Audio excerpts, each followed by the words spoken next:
Hey, folks, welcome to the Camp Constitution Report with your host, Hal Shurtleff. And this program is found on our Podomatic page, also on our YouTube channel, and about maybe a dozen other formats, Amazon, Spotify, iHeart, and some lesser known ones.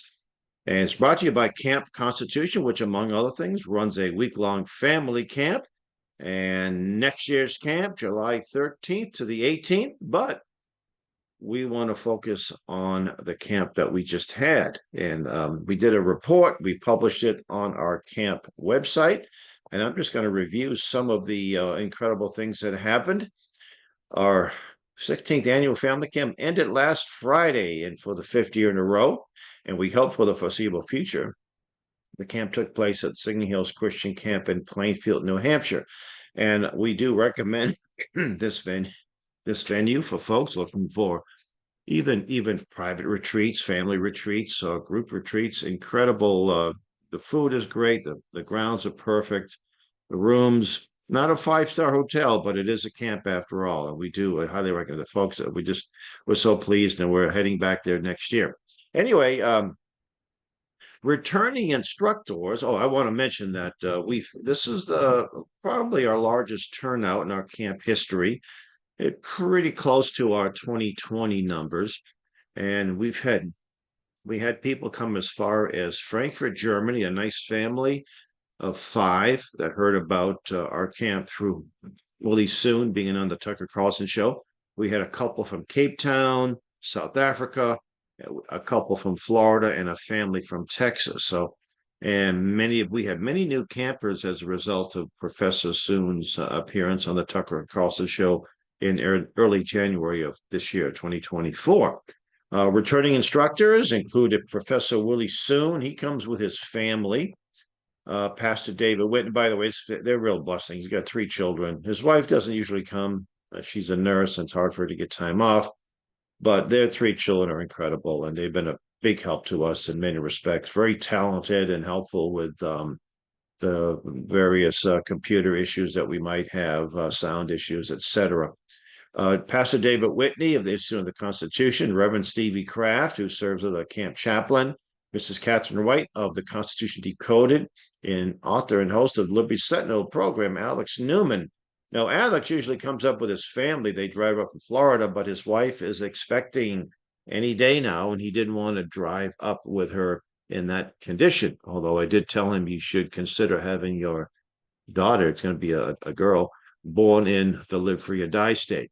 So he came in, got in a little early, like 3 o'clock in the morning, Monday. He taught 3 classes, and then he had to scoot out the next morning. He did have one of his children. He did, and one of his sons, Marley, did spend the week. He flew in independently.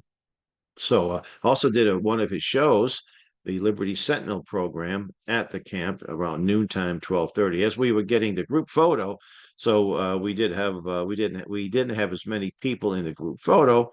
And here you see pictures of Pastor Whitney here. This would be really soon with this great shirt. I love CO2. That's going to be our camp shirt next year. And these nice ladies here were the family from Texas. And here you see Dr. Felicia Nace. Guest instructors were Mrs. Julie Wilkerson, who played the abortion nurse in the movie Unplanned, the Abby Johnson story, and author Dr. Felicia Nace. Dr. Nace attended our 2020 camp and was the guest speaker at our ladies' retreat this past spring. And for the 10th year in a row, Mert Melfa served as a videographer and uploaded videos of her classes and activities. And you can go to our YouTube channel and find all. And we still got some more to add, but I think almost all the classes. We had a few optional classes that didn't quite make it to the weren't exactly videotape, but I think we might have missed one or two, but we got most of them. So we start our day with an optional run and/or swim at 6:30. We call it a polar bear swim or a polar bear run, but in July in New Hampshire, it's not too terribly cold. Actually, it was a pretty warm week. Wake up is at 7 o'clock, and we have morning devotions and flag raising at the flagpole at 7:50. there's a reading from the Bible, as he has for the past few years. Directing camper Franklin Soon plays reveille on the trumpet, followed by the firing of our cannon. And we have a video of that. Just go to our YouTube. There's a link here if you do come to our website, campconstitution.net. The food is really good. We hear camp food. You think you're just defrosting stuff in the microwave, but it was really good food. After a hearty breakfast, the camp conducts three 45-minute classes, break in between. During the first class, head counselor Chris Kalis conducts room inspection where both cleanliness and a patriotic theme will give those in the room the points towards the room. I should have mentioned also a Christian theme. The occupants of the winning room get treated to free pizza on Thursday after campfire. The girls of room 11 and Mountain View were the winners. The daily inspection results are posted in the camp's daily newspaper, Camp Constitution Journal, distributed in the evening. The paper, edited by Mark Affleck, also has articles written by campers about the daily activities and classes, and we got practically every paper that we've ever published. I think that first year we were missing a few issues. And here are some pictures. The girls do a good job. So we have one girls' room, and we had two boys, and we had rooms, and we had a couple of families. We use the term cabins, but they're not really cabins. The boys don't usually do a good job, unfortunately. They don't, but they just trying to keep the boys' room clean is challenge enough. Although this year was the best we've seen in a while. But the girls in room 11, they went out, really did a great job. It's not just about getting a lot of decorations posted, but it's about creativity. And here you see the UN flag, please wipe feet before entering, and etc. This year, we might be doing this on a regular basis. We've had martial arts training in the past, but my good friend George Dewhurst from my church in Alton volunteered his expertise, and he came up with another friend, Gunner. And there were about, I think we had 15 to 20 people participate. And he's not trying to teach you the whole. I mean, it takes years to become a black belt, but there are things you can do without being a black belt that could de-escalate a situation. And that's what he did. And we haven't posted that video. Well, if you go to our website under downloads, you'll see pictures, not downloads, but camp items. You'll see pictures, and there'll be some short videos of some of the demonstrations. Interesting. One of the girls said, "Oh, am I getting this right?" And he ended up putting George on the floor. So he said, "Yep, you got it right." So we have been blessed with talented campers and staff over the years, and this year was no exception. From Mrs. Polly Heath, our campfire director, who is a Christian recording artist, to the Soons, Emily, Ben, and Franklin, to Josh Philaniscus, to Mrs. Catherine White, to new campers Elena, Elise, and Christy Earl from Milwaukee, from Wisconsin. To Jonathan Kohler, a world-renowned clarinetist, our ears were treated to some incredible music.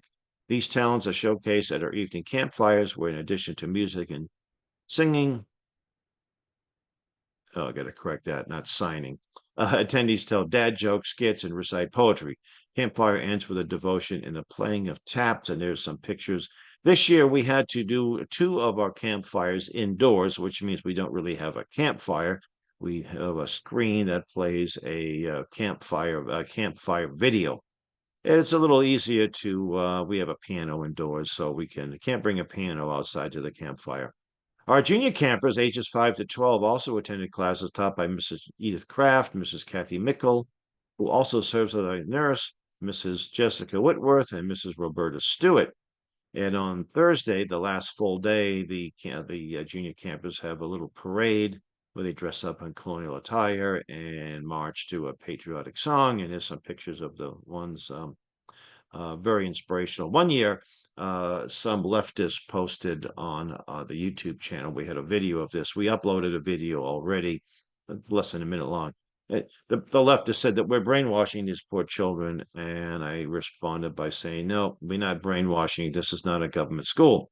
For the second year, Mr. Keith Hansen and his team at Critical Dynamics taught the optional firearms training on Tuesday afternoon. We had a number of first-time marksmen on hand. Keith also taught a class on the right to keep and bear arms earlier in the day on Tuesday. So you see some of the, the range is not it's sort of a makeshift range, but it gets the job done.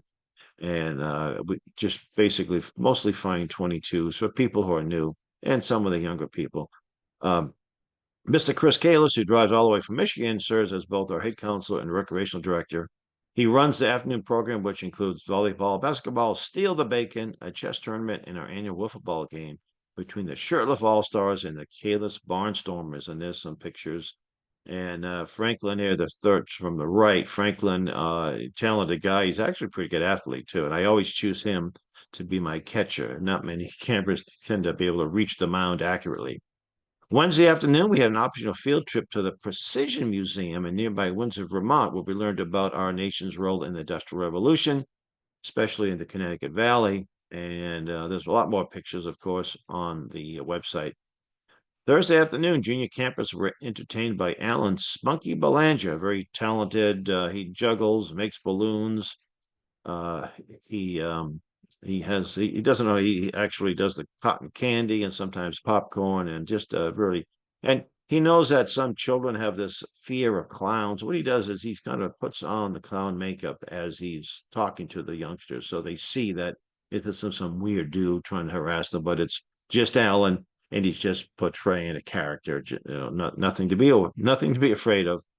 The camp has a pond. It's a relatively small man-made pond, but it's spring fed, or I should say stream fed. So they just harness the water from the stream. But it's big enough to have a lot of fun. This thing called the blob that they like to jump off. There was also this little water slide. So it's a great, and we also have an above ground pool.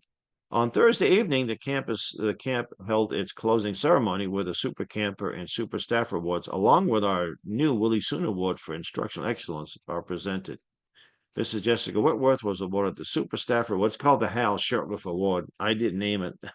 We had some back in 2010. We had some folks that named it in honor of me, and we had the idea of creating the Willie Soon Award to give to instructors, and some instructors do serve in other positions, but we thought that would be a nice award. Campers Ben Soon and Elizabeth Kutoff were super campers.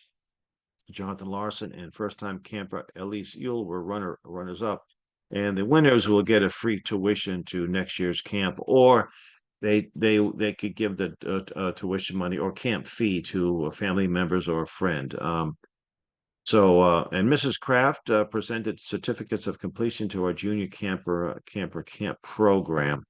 And there's some of the folks on the left. Those are the super camper winners.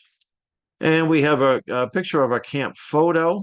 There's a link to all the pictures with just well over 1,000 pictures. So, and we want to thank all of you your prayers, financial support, promotion, and participation have made this camp and Camp Constitution possible. And a special thanks to Mr. Phil Lee and his staff at Singing Hills. Next year's camp, July 13th to July 18th, 2025. And you could sign up now. What you do is go to PayPal. We don't have applications ready quite yet, but if you go to PayPal, just you can make it's considered a donation. Just say, hey, this is for next year's camp. And if you couldn't make it to this year's camp, consider attending our third annual weekend family retreat, which runs from Friday, September 27th to Sunday, September 29th. And at Camp Sentinel in Tuftonboro, which is a little bit closer to me, just 2 towns away. So anyway, it was a great time. This is our 16th annual camp, and God willing, I'll be around for another 10 or so, at least physically able to do it. And we have things going on all the time. Please go to our YouTube channel, and if you like what you see and the Lord motivates you to make a donation, you can do it by our YouTube channel. I'm sorry, not a YouTube channel, our Facebook page. Oh, no, not even that. I'm sorry. Our website, we have a PayPal account right on the homepage, and you can click that and make a donation.